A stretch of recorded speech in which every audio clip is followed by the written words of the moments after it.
Letroit Dians, the Sitzberg Peelers, Chicago Chairs, the Breveland Clowns. Good day everyone, it's Orf here, and today we're taking an album and, are you ready? Reviewing it. Oh, what's up? How do I come up with this stuff? And today we are looking at the new record by a pretty widely talked about band for fans of this genre, the Callous Daoboys, and their new record is called Celebrity Therapist. The biggest comparison to this group that I've seen cited online by far is the Dillinger Escape Plan. I never really had anything against the Dillinger Escape Plan, but they never really stuck with me enough for me to continue listening to them over the years. And because of that comparison, I wasn't originally planning to give this one a review, but the sheer attention this thing is getting with so many people on Facebook and Twitter and Instagram saying that this band's new album is the future of mathcore. That's a bold claim. I could not stay away, especially since the production on this record was done by the same guy that did all of Sater's records and my band's EP. That does not remove him from criticism. I will be entering this with as little bias as I can possibly bring myself to not have. That being said, he did a great job. Yeah, the mixing and mastering for this record is superb for the musical style. It feels like a lot of time was spent tweaking all the levels to make this album sound as clean as possible, especially because, how do I put it? There are a lot of different sounds on this record. Like, how do I even review a record like this, honestly? I guess I'd like to start by saying that this band's style is very notable for sounding like the vocalist is not just screaming with you, but at you, and will not leave you alone for the entire duration of the album. This isn't screaming in the way that is very produced and layered and ultra epic sounding like we see with a lot of metalcore bands today, no. In fact, get that verse chorus shit out of here. This is what you get if you could somehow take a nightmare that you had about a loud fight that occurred between you and your abusive drunk uncle and turned it into an album. And before you think you know how I truly feel about this album, you can just hold your horses. Because while it sounds like I'm painting a bad picture, you never know when it'll become a beautiful masterpiece. Maybe I'll put a happy little tree right here. Anyway, I listened to this album once, and I didn't really like it. And then I listened to it again, and it got a little better, but I still didn't think it was for me. And then I listened to it a third time and was like, huh. Maybe just one more. And I realized that every time I was going back to this record, I noticed a few more interesting or noteworthy sections that I overlooked the previous times. I have now listened to this album front to back 9 times, and I still don't really know if I even like it or if it's for me.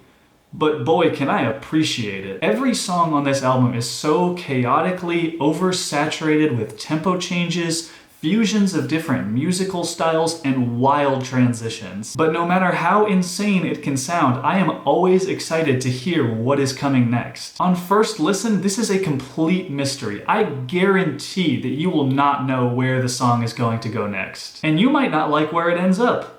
But boy, what a ride it was to get there. And not only can this record invoke joy just by presenting a catchy or beautiful component, but on multiple occasions, it made me outright laugh in a good way. In The Elephant Man at the Room at 2:32, you hear the lines, "On the ground where you lay your," and when the lead vocalist screams the word head and the song just goes bananas in double timing, I riot. Like, it's such a goofy transition, and it's one of my favorite parts of the song. There's multiple sections in every song where everything that's been going on just abruptly stops. And the next section could continue the metal but at a different tempo, or you could hear a piano or a spoken word part, or a funky section but with chords that chromatically descend, almost like what a bad trip would sound like. It's like any song on this album is just 10 different parts from 10 different songs from 10 completely different artists cut out and pasted together. Imagine you're in the middle of a mosh pit at a Devil Wears Prada show, and then all at the exact same time, everybody just stops moshing and pulls out a first edition copy of their favorite classic novel, and everyone just reads their books in silence for like 8 seconds, and then the metal returns, and meanwhile everyone in the crowd immediately starts lighting all the books on fire. That is the live show that I envision when I hear this record. Is this what meth sounds like? This is usually the moment in the video when I talk about which moments on the album I liked the most, but it's so hard to go through all of them. A Brief Article Regarding Time Loops is a great tune. It's got an energetic yet understandable opening, some cool effects in the middle, and you hear what sounds like all of the members of the bands reciting some story, and each member says a few words before passing the lyrics on mid-sentence, leading to a smashing breakdown. It's very creative. Title track rocks. It's a 6.5-minute song with a great mix of clean layered vocals, ambient transitions, and what sound like very fun to play instrumentals. This track might actually be my favorite on the album. What is Delicious, Who Swarms, even the song titles are pure chaos. Follows a similar pattern, even with some jazz, trumpet, and 80s era synth thrown in here. And what is that, a saxophone section in Star Baby? This kicks ass. I am so obsessed with this part. If you've never heard this band before and you go into this album blind, you will be so unbelievably overwhelmed. I still feel overwhelmed. It's hard to even put my thoughts into words about this record, and it's making my head hurt, but it hurts so good. If you want to hear what pure entropy sounds like, this is your record. If you made a soup with carrots, a vanilla popsicle, a coconut, and toothpaste, and said, I wonder what this would sound like as an album, this is your album.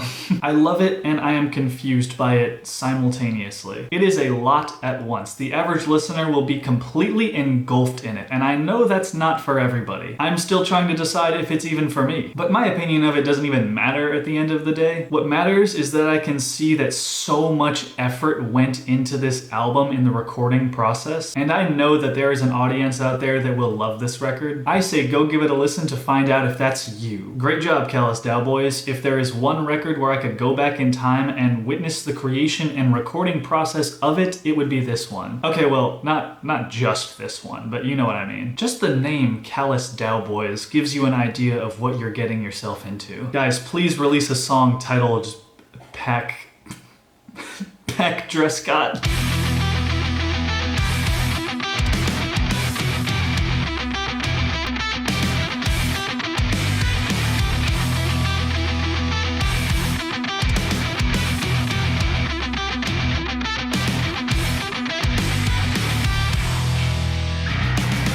Coconut